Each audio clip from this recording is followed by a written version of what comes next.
Greetings, good people. Welcome to another edition of Leaders and Learners, the South Bay edition. Today, we get to talk about the election coming up in Redondo Beach in March. It's coming. You've seen a lot of our candidates. We do still have a couple of candidates to introduce you to in case you haven't met Joy. She's incredible. She'll be here on Friday, and Ginsburg will be here, I think, Wednesday. So we're going to give you our recap and our summary of everything that's been going on the last few months because it might be hard for you to process all this. So let's go ahead and get started with Paul talking about ranked choice voting because people are still confused. Can you leave people off? Can you vote for the same person 3 times? Like, how does this work, Paul? Hello. Hello, everybody. It's great to be here and help everybody out with this. It's our election coming up is an all mail-in election, and it now introduces ranked choice voting. So you're not going to vote. You will vote for your favorite candidate. Pick the person that you want to win first, but you will be given an opportunity to vote for your second choice or third choice, fourth or fifth choice, depending on the race. It's a system that's new to Redondo. Not a ton of cities uses it. The state of Kansas just mandated that it is banned. They're not going to use it at all. So it has its challenges. But let me quickly explain how this works. On this ballot, you're going to use ranked choice voting for any race that has more than 2 candidates, and you will, unless it's for a school board. And this is the way it works. It works very much like a caucus works, if you're familiar with that. So say we have 5 candidates like we do for mayor, and you're in a big room with them, and you've got hundreds of voters with you.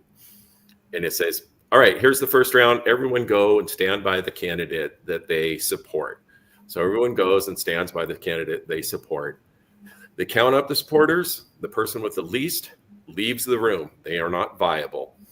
Those voters go to their second choice. That is the second round, and so on. So it keeps going until you're basically down to 2 left. It's kind of last man standing, but that's very much how it works. It's like the second round comes around.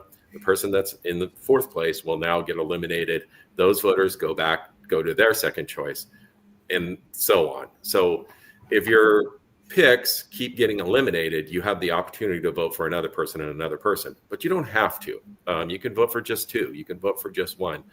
But if you vote for only 1 and you don't vote for somebody that's in your first choice gets eliminated in the first round, you don't have a vote anymore. So it's wise to pick somebody. Like I said, this doesn't really count in races that are only 2 people because it's just instantly done. In the school board, it's top 3, and there's only 3 people running. Not necessarily you have to vote for all those folks either.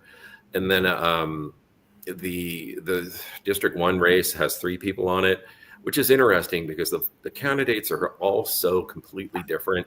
I can't see anybody saying, well, I support one and this guy's my second choice, because it's just apples, oranges, and bananas. So I just don't know how you would do that. But that's your opportunity.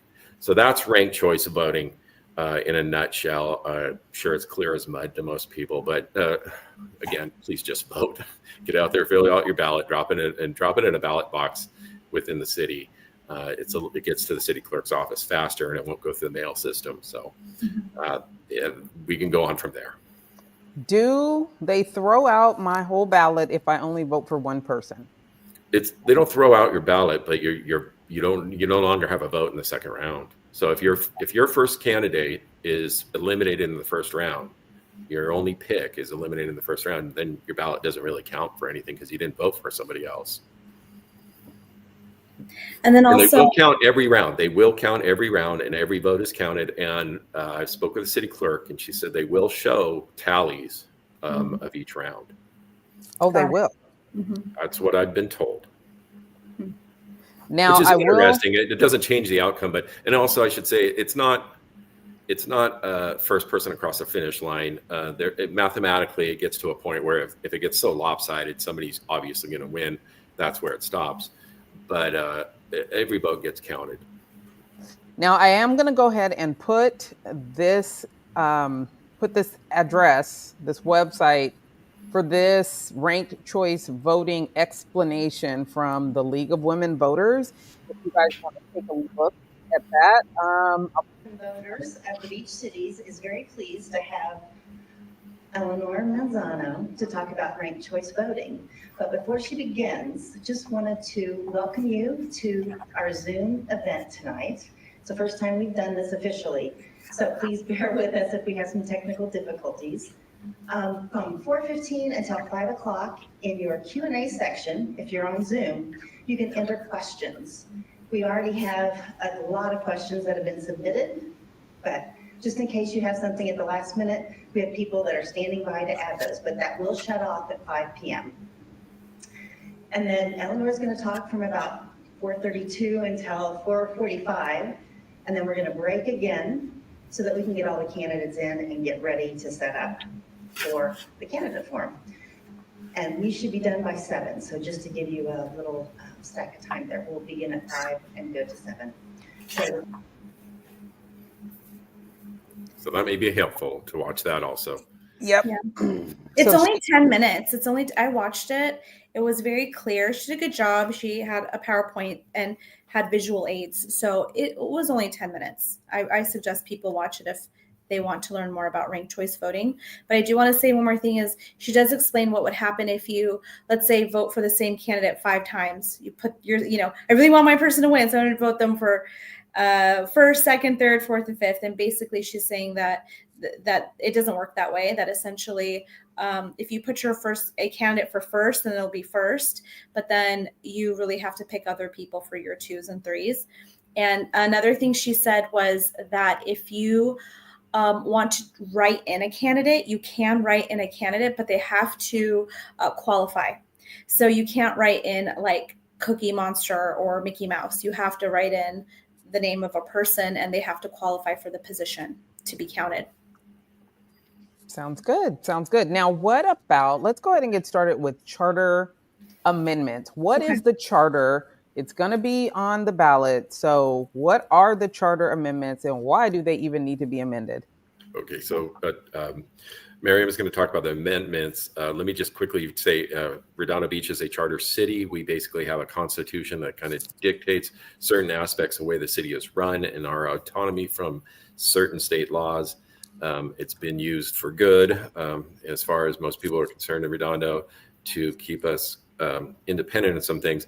But it's also the reason why we have screwy elections that don't line up with the state or the county sometimes. And we're having just a voter fatigue, like all get out, because we just keep to having elections over and over.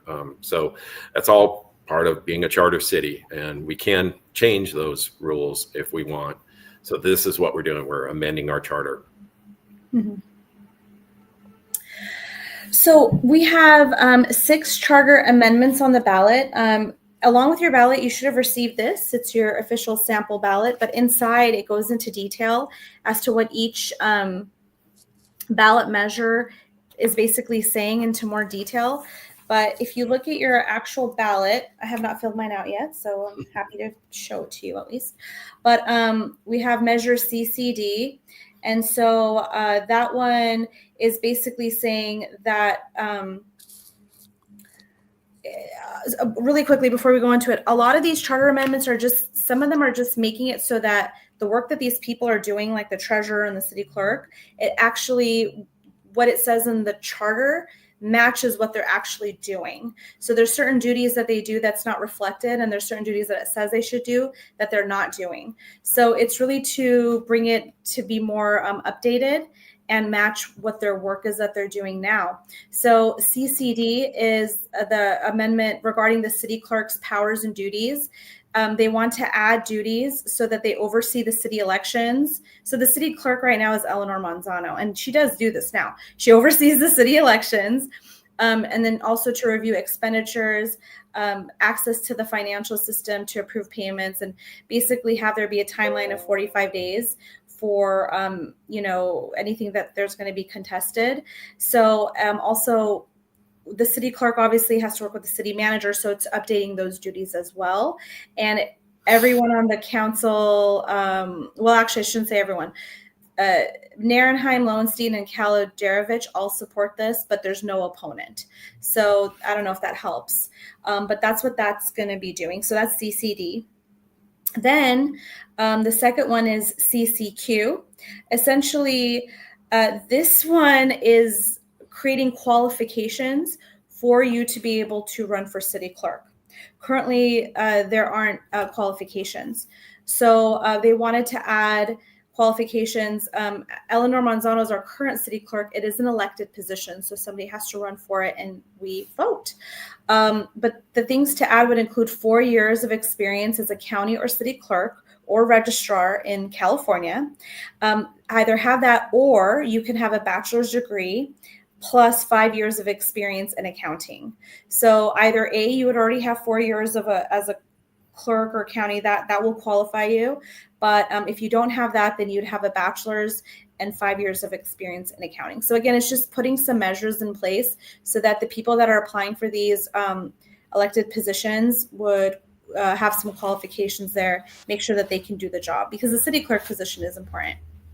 And I do want to say, last time Eleanor ran uncontested. So, just keep in mind that we do want people to run for these positions. We do have the honor of electing them.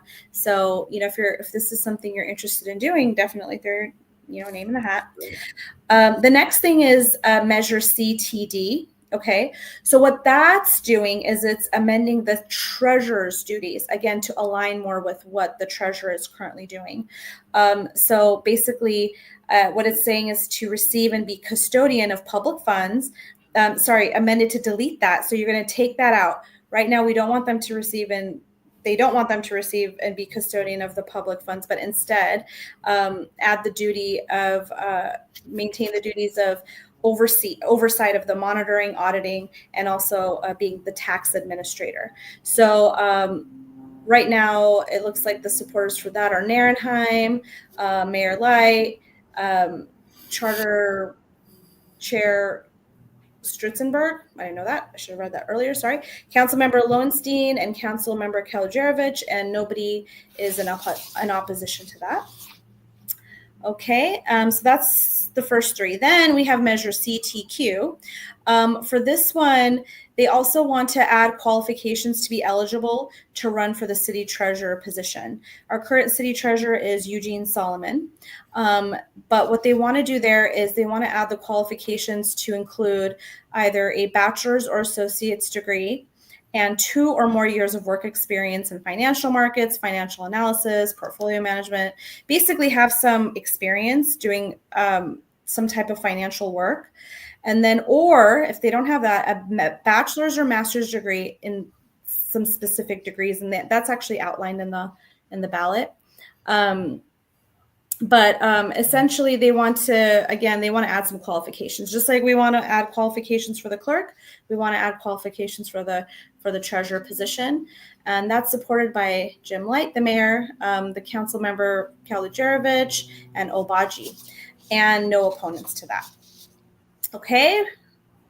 The next one is Measure CAP.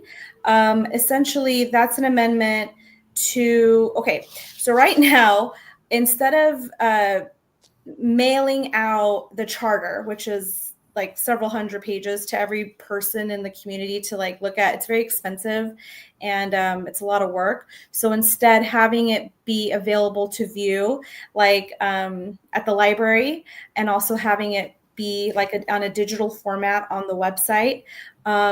So essentially, it's providing alternative publication options. That's not just printing them up and mailing them out, but rather having it be less expensive and less time consuming, which that makes sense. So take a look at that if you want to read more details around that. That one is supported by Councilmember Narenheim, but nobody is in opposition. And then the last one is Measure CAR. To addend the residency requirements. So right now, if you want to be a council member, you have to live in the district that you are going to be the council member for. So if I'm District 4, I want to run for District 4, I have to keep living in District 4. I have to live here. So then what they want to do is they want to expand that to the other positions as well. not just council. And also they want to define what does residency mean. And this is coming from, I believe this is coming from when our previous council member for District 3, Christian Horvath, was questioned on his residency. He was a resident here, but I guess some people were questioning his residency and they gave the poor man a really hard time. It was like a witch hunt. So really, this will make that more clear. We can avoid problems like that happening in the future. And I think that makes sense to define residency and to expand residency requirements to the other positions. So all of us, I think we're all going to tell you, we all support all the charter amendment changes. They're kind of no-brainers. These are just basically housekeeping items to modernize and, as Miriam said, bring in alignment with what's really going on is what's in the charter. It's kind of like putting the cart before the horse, but yeah, we got to bring things up to date so they actually reflect the reality of what's going on in the city. So they're not big issues. They're just basically changing a little text some here and there. There are a couple of interesting things about these that I want to say something about. These were brought forth by the Charter Amendment Advisory Committee, which I thought was a completely ridiculous committee. What they took a year to do could have taken a week. These things were very simple and really in a long time coming. So I don't know why we had to have that. And really, their presentation to the council, I watched that meeting, and it was just laborious. After 45 minutes, the council basically said, you know what, any more presentations from you guys, submit them on paper, just a one-page bullet point. That's all we really need, because they seem to just kind of justify their existence by talking a lot. But here we are. We're going to vote on those things. The amendment committee is no longer around. That's fine. There is one thing about the amendments. They're all pretty straightforward. The interesting one is the one about residency, and it has a clause in there about intention to stay, which I think is a really hard thing to define and to prove. So it's strange that we're in there. I'm surprised it just doesn't say if you're a candidate, if you're an elected official, you need to remain in the city as a resident for the duration of your term, because there's currently a council member that is not running for re-election. He's termed out, and we have no idea of his intention to stay in the city or not. And if he's planning on moving, which he has every right to do, should we kick him off the council? So it's kind of a silly clause, but it's in there. That includes that CAR. That also includes this one line about moral turpitude and how it applies to also the office of mayor. Moral turpitude is basically, are you a good person? Are you a bad person? Do you break the law in regard to the law? This came up. This was an issue a long time ago. We had a council member and I believe a city clerk, a gentleman named John Oliver. He, of all things, falsified the registration to a car he was donating to a charity in Mexico. Didn't want to pay for the registration, and he falsified and got caught. But this car was going to leave the country, and it became a big deal. It became a real big deal at the city, and he almost lost his position because our city attorney was rather aggressive at that time, Mr. Goddard. So this may come into play in the future because things that may unfold. So it's, what's good for the goose is good for the gander. Everybody's got to live to this level of ethics. And I know the council is going to discuss a code of ethics coming up, which is a good thing, and a code of conduct. So that's just a little side note to know why there's this. Why do we have to expect that our mayor be an upstanding person? Well, you got to put it on paper because sometimes people aren't. Sounds good. Okay. Well, thank you for that. There's been a lot going on, a lot of different roundtables and talks and panels and podcasts for these candidates.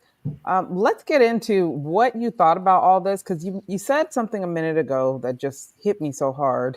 Voter fatigue.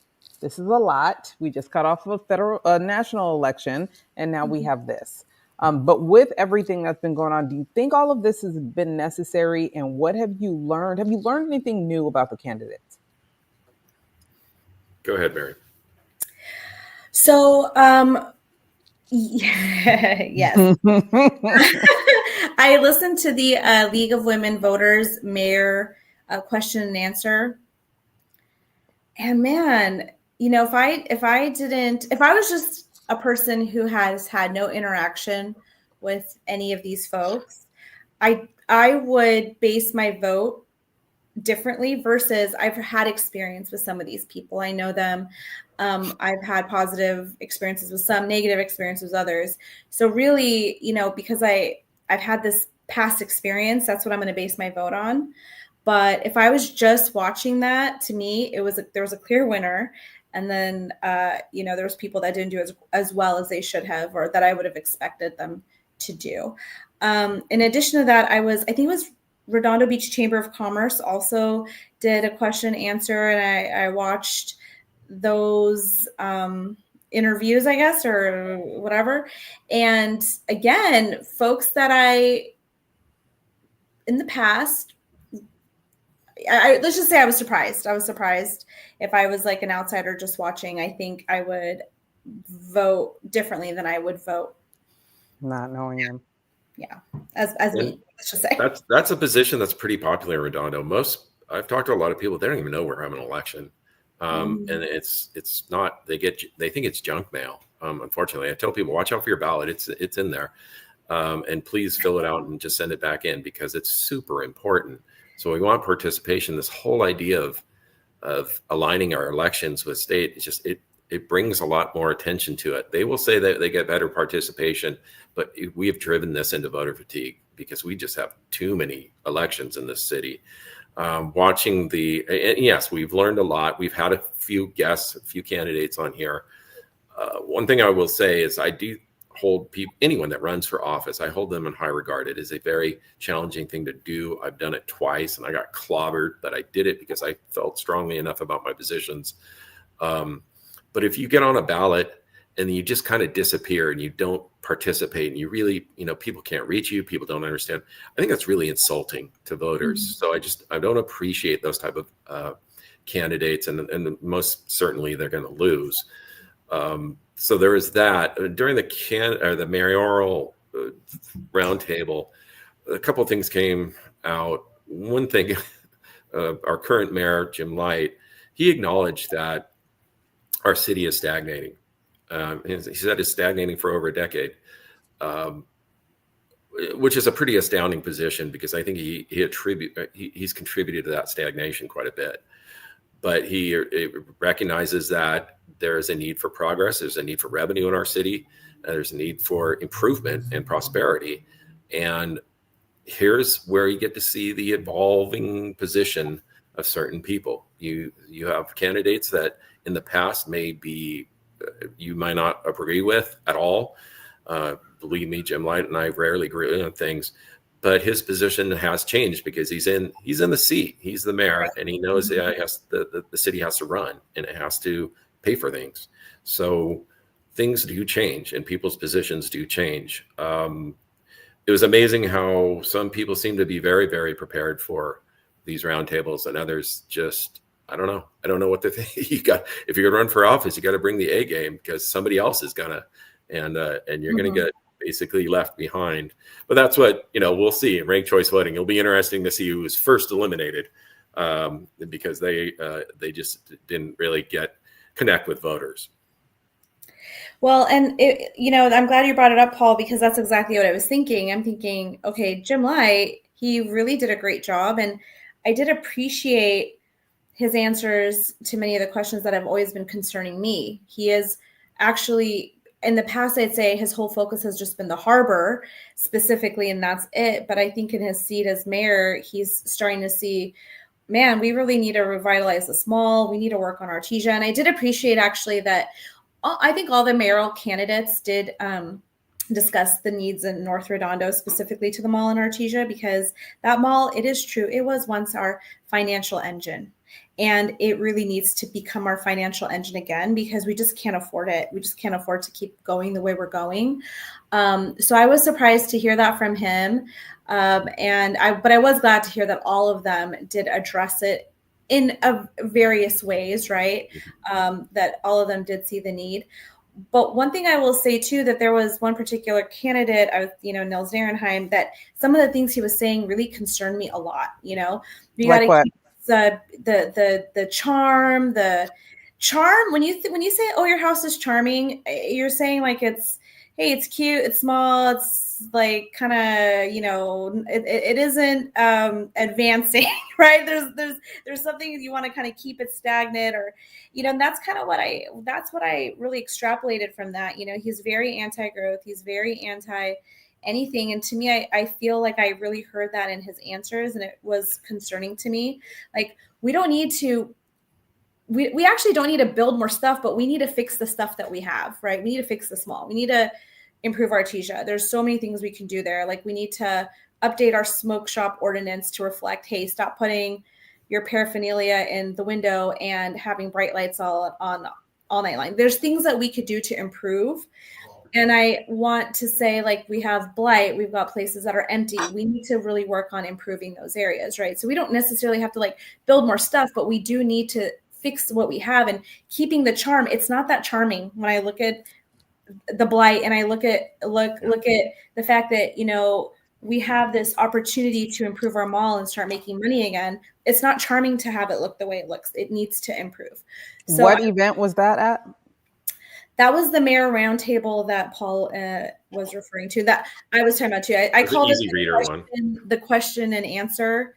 That one. Okay. Well, I was referring actually to the League of Women's Voters mayoral roundtable. Well, you said it at both, and that's you hear that small town beach charm. That honestly, that really only applies to South Redondo, and that's his code to me for NIMBYs. So I don't know. It's really interesting to hear all the candidates speak very enthusiastically about the Artesia corridor and improving things up there and increasing the floor area ratio to free up development, to bring in some prosperity, to bring in something new up there. And it's the greatest thing since sliced bread. But hey, why not? Why doesn't that apply down in South Redondo? Why can't we do that on PCH too? Where's the disparity there? Why does North Redondo have this opportunity and South doesn't? What reasons are blocking that? And strangely, Tanya and I, we were on the GPAC, we know for a fact that there was a very similar plan that we tried to get going on South Redondo and South PCH and PCH in districts 1 and 2 to bring about the same types of changes in the zoning that they're doing on Artesia. And boy, it was agreed upon at one meeting, and then strangely somebody organized and undid it the next meeting. So I think we got an opportunity with the new council to revisit those things. They are going to be in the general plan. And what's good for the goose is good for the gander. If we can do this in North Redondo on Artesia corridor, we can bring these changes down to South Redondo, because believe me, drive down South Redondo or drive down PCH in South Redondo and tell me what you think when you see empty office space, empty medical office space. Here's my question. With all of the different opportunities that there was going on, it feels like some of it was a little redundant. I'm wondering, was there any pushback at any of these events? Was there any questioning of, I don't know, past behavior or past positions? Was there anything that was resolved, or any revelations that came about? Revelations? No. At least not at the roundtable. I would say it was just question and answer. So the way it worked is, which we do, there's a link for that. It's on YouTube if people would like to watch it. It's the League of Women Voters mayoral roundtable.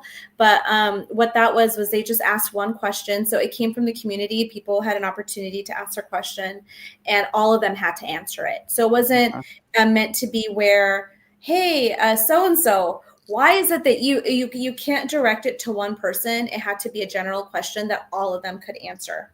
Mm-hmm. Yeah, and there was I think they wanted to get out of this tit for tat, But is it though? Just attacking each other. Well, I mean, they did ask Jim Light. They did ask Jim Light if, like, hey, you said you weren't going to run. and it's very plain that he did. He said, I wasn't going to run for election. I don't want to be mayor. I wasn't going to run for council. And then here he is. He's running for mayor. Yeah. But he said, and when he got into office, he saw the opportunity and he saw how things work differently when you're in the seat. And he sees it as a real chance to all the things he's been working toward. Now he can actually really, implement. He did get challenged on that. I'm kind of surprised I didn't bring up a couple other things about some councilmen and how they're going to reconcile some of the problems they have. But for instance, this kind of civility is kind of expected from these organizations. They're not going to ask you a bunch of gotcha questions. They leave it up to people like us, and that's why we don't get every candidate on our show, because we're not going to, I'm going to approach these people about some of the positions they have. But these organizations, they just want information to get out there. It's basically an expanded resume. No one attacked each other, if I recall, at all. Maybe the tiniest bit. And boy, there was opportunity to go after people and some of their past behavior.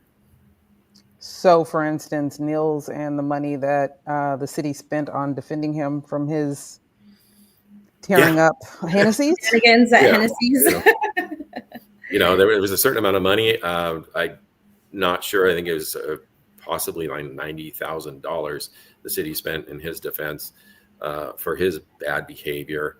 And there's stuff like that you can dig up on people that have been in office for a while. That's not, is rather. Well, I know that angry, Joan. But, it's. I guess you got to do your own homework and get online, because believe me, there's a lot of this online. So I did a lot of reading. I didn't attend any of the things because there's so much. But I see that Joan was hit a lot about cannabis and cannabis money and cannabis donations and cannabis this, but no one ever said anything about Nils taking cannabis money.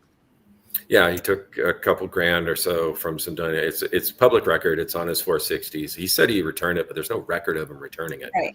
So there's those problems he has to change. Cannabis is a real hot potato issue in the city. Public voted for it to allow these dispensaries, but no one wants one in their city. Right. So it's a tough position, but that's why you're on city council. You got to make the tough calls. I don't know how they're going to resolve this, because it's now people are very anti-dispensary anywhere in the city, because it's just basically no one wants one near them. Yeah, I don't think the cannabis issue turned out well for this city. Like, it was a fight to get on the ballot. It's been sitting around. Nothing's been decided. I've seen that happen on other things. We had, we had Prop 187 way back when and legalized marijuana use in California.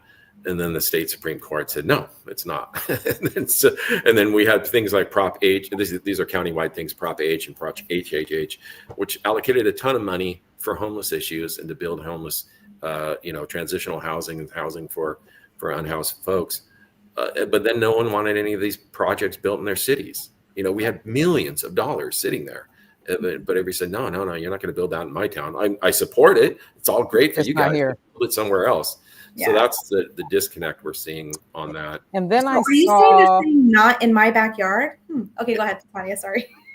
I said, and then I saw there was some confusion about a brand foundation. Oh my God, that was so dramatic. Okay, so what was that? Okay, so Steve Colleen is running for city attorney against Joy Ford, who's the current city. So Joy Ford is our current city prosecutor, but Steve Colleen, he did some work with Bill Brand, where he was a lawyer for Bill Brand, and they, Senator Cal lawsuit, he was his lawyer or one of the lawyers. And essentially on his website, he had that he was endorsed by the Bill Brand Foundation.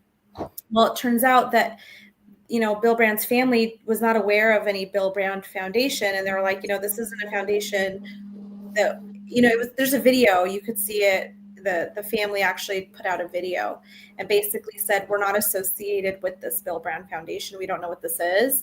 So, this is not coming from our family. And so it just, man, I wasn't the biggest fan. Steve is running for what? Steve is running for City city attorney. Replacing Mike Webb. Replacing Mike Webb. So we have 2 candidates for city attorney for the people, just so they know. City attorney is an elected position, so we have the honor of electing who we want. You can read their, you can go on their websites. Again, you can open this guy up and read a little bit more about what the position is. And their candidate statements are in here. But basically a city attorney. So it'll be Steve Colleen, and then it will be Joy Ford. And Joy Ford is endorsed by many people. So, I don't mind telling everyone I will be voting for Joy Ford. I think she would be great. I recommend that, you take a serious look at that, because this is a very important position for our city. And Joy will be a guest on this broadcast on Friday, I believe. Friday.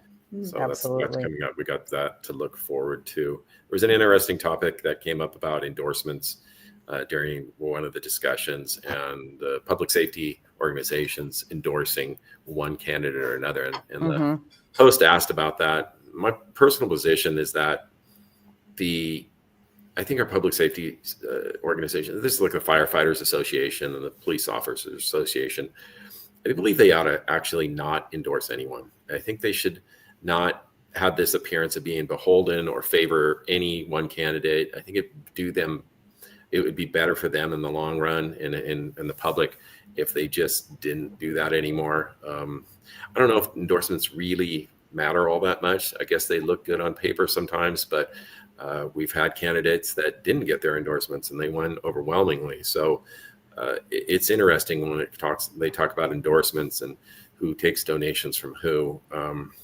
I don't know.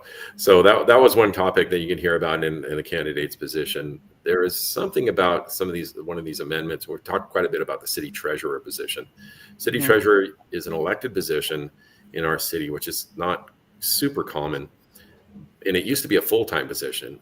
After Mr. Steve Deals was city treasurer, they changed the amendment to reduce the position to a part-time position. And really, these amendments are taking away a little more responsibility from it. At this point, I would suggest that we just get rid of the city treasurer, make it a consultant position. The city doesn't appoint anyone. We just hire somebody. It's a very perfunctory job. I don't know why we have it. Wasn't part of the issue if they were going to be accountable for which funds, what monies they're going to be accountable for? Yeah, they're just. I guess so, but their influence over where the money goes. You're just basically making very prudent choices, but a consultant can do that, and we don't have another elected position that comes up for re-election and that becomes not partisan, but once you have a candidate, people take sides. Yeah. It's either you're for or against this person. That's just the binary choice that you're given, and I don't think we need more of those. I mean, if it was really up to me, I think I would rather align our cities with Manhattan Beach and Hermosa Beach and not have a mayor and only have a rotating mayor pro tem and eliminate the mayoral position, because believe me, talk about a polarizing position in the city. Yeah. It's almost like their job to do that. So, but that's down the line. We're a charter city. We're probably going to end up voting on it sometime. But that was one of the things I just saw about with all this talk about these amendments, and I go, just again, another thing that voters are probably not going to read, they're not going to digest. No. We got to explain it to people for something that's really not super consequential. That's me. I guess that's just me.